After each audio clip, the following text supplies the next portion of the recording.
And today marks the late Winnie Madikizela-Mandela's 84th birthday. Now, the former ANC political activist and ex-wife of Nelson Mandela was born in the village of Mbongweni, Bizana in the Transkei. Madikizela-Mandela was actively involved in politics from an early age, and in October 1958 she took part in a mass action which mobilized women to protest against the apartheid government's infamous pass laws. The protest in Johannesburg was organized by the president of the ANC Women's League, Liezle Wilson, and Albertina Sisulu, amongst others. A series of events followed thereafter, and at the time, Winnie Madikizela-Mandela was seen as an enemy of the state. She fiercely opposed apartheid and became a target of the security police. But despite everything that happened from the 1940s up until the 90s, the woman known as the mother of the nation continued to wear a broad smile.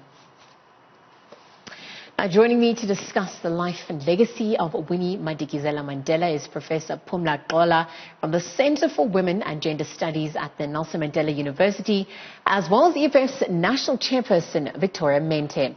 Well, very good morning to you, ladies. Thank you very much for joining us here on Weekend Dawn. I'm just going to open up the question by looking at her legacy at large. I mean, we've seen on the one end she's been seen as the mother of the nation. This is juxtaposed to the views of her being a revolutionary freedom fighter at large to the very end.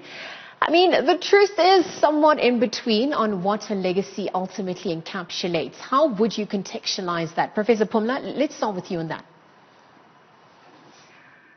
Thank you. I think that her legacy is a combination of the things that you've said rather than something in between. I mean, Winnie Mandela's life shows consistent revolutionary activity. So, I mean, she was considered incredibly dangerous by the apartheid state because of the ways in which she chose to exert her activism. She was a real threat. She had the capacity to marshal both a consistent commitment to liberation and an unapologetic, to embody an unapologetic radical black femininity that the apartheid state, quite frankly, didn't know what to do. They also understood that her politics and her popular appeal were both at levels that could not be silenced in the way that apartheid tried to silence people on the left. So, and of course, her framing as the mother of the nation, which is partly her own framing, right? And we know that mothers of the nation is a very difficult label for activist women, but it's one that she partially embraced, one that she used herself because she understood the power of symbolism as much as she understood the importance of consistently resisting apartheid. That resisting apartheid was as important as insisting on the capacity and on the right to define herself and how she would be read and how she would communicate with those people that she saw as part of her project, of her liberatory project. Veronica Mente, just before we rope you in, Professor Pumla, I want to continue by perhaps just looking at how we compare her to, her ex-husband, former President Nelson Mandela.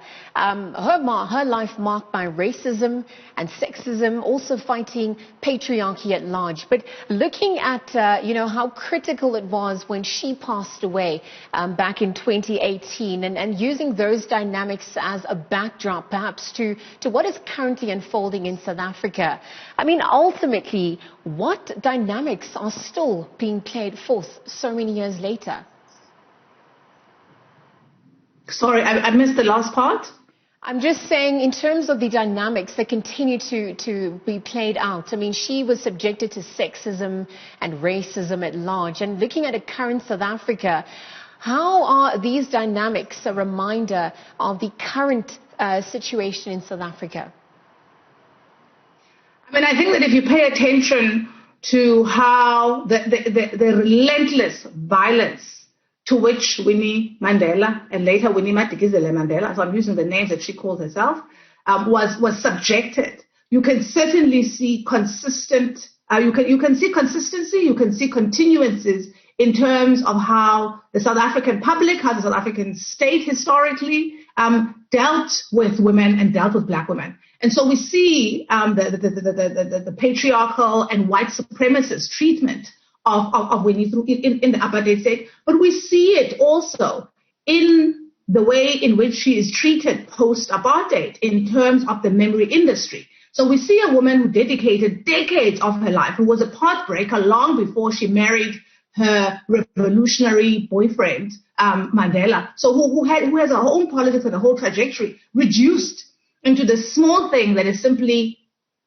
his partner, his wife. And of course, erasure is something that we see. Erasure is a part of the violence that characterizes how women are treated in this society. You cannot think about the insane levels of violence of different kinds, gender-based violence, violence against women and gender non-conforming people in this country, without looking at also the way in which, even imaginatively as a country, we seem unable to think about women's contributions, black women's contributions, all women's contributions as meaningful historically. And so that absenting out of the attempt to absent out, to erase her, is linked to the kinds of violence that she was subjected to by the apartheid state, that tried to kill her consistently and chop her up consistently, and the post-apartheid memory industry that sought to reduce her to bad woman, inappropriate,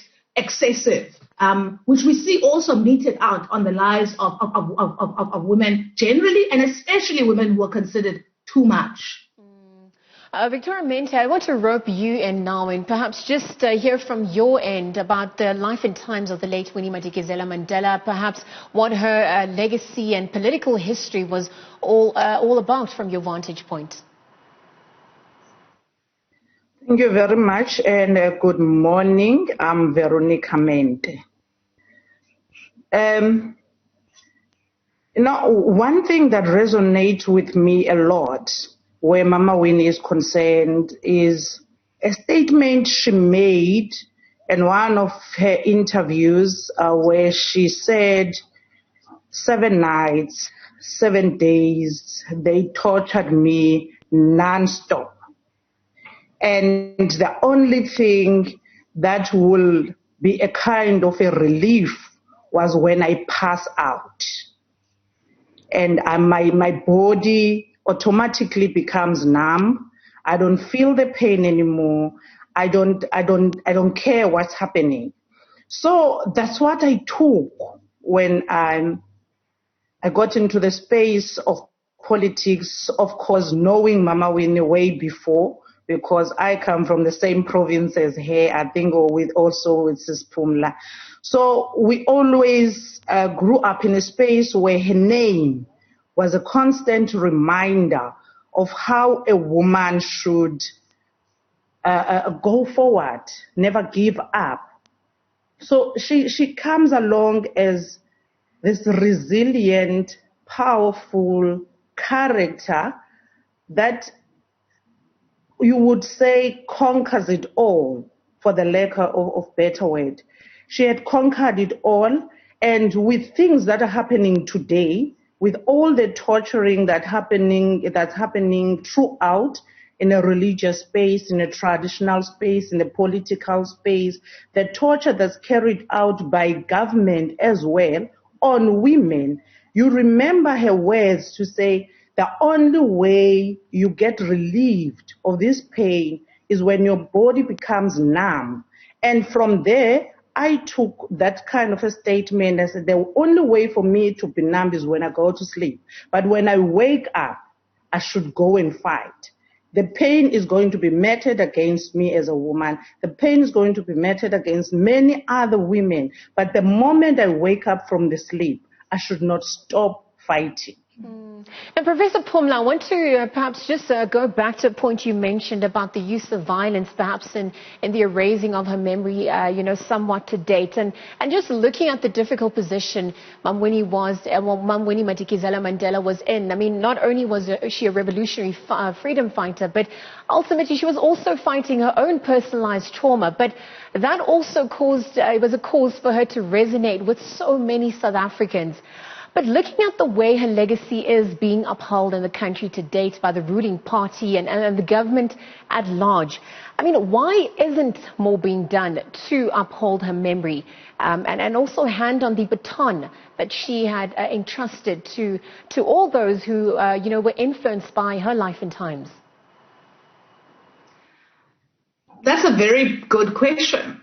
And I think the answer lies in how nationalism deals with women generally, with women's voices, with women. I mean, if we think about one of the reasons Winnie is so troubling to those who are critical of her, or she's so difficult, right, is that unlike many other revolutionary women, she has not successfully been erased, right? So when we think about constantly, when we invite her to think about who built this country, who changes things in this country, the face of politics in this country, we know for a fact that women build movements, women lead movements, women do the intellectual work in movements, the physical work in movements, all of the work in movements.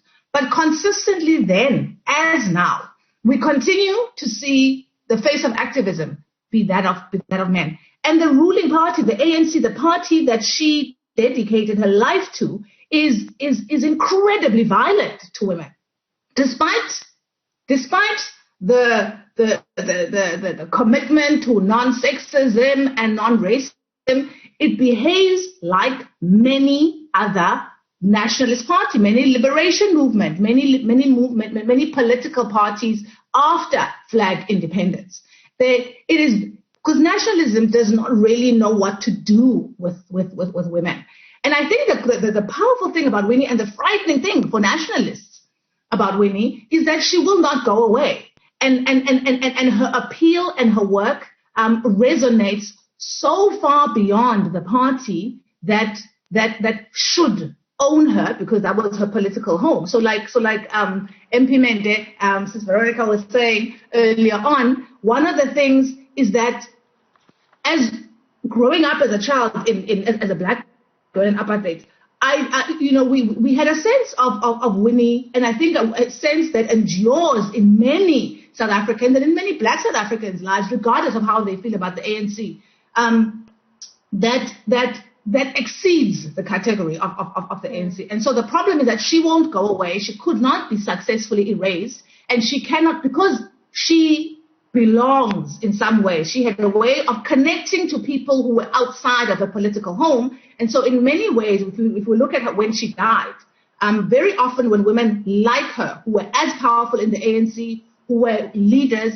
die, they often simply so-and-so's wife, they're a footnote, there's some kind of celebration, but not one that is deserving of their stature and contribution. And what you saw when Winnie Madikizela-Mandela died is this explosion and this absolute refusal by black women across the political spectrum, by women across the political spectrum, by people who are not women. Professor Pumla, we're running out of time. I just want to get a closing comment from Victoria, just on the back of what you were saying about women in politics and perhaps how they are remembered at large.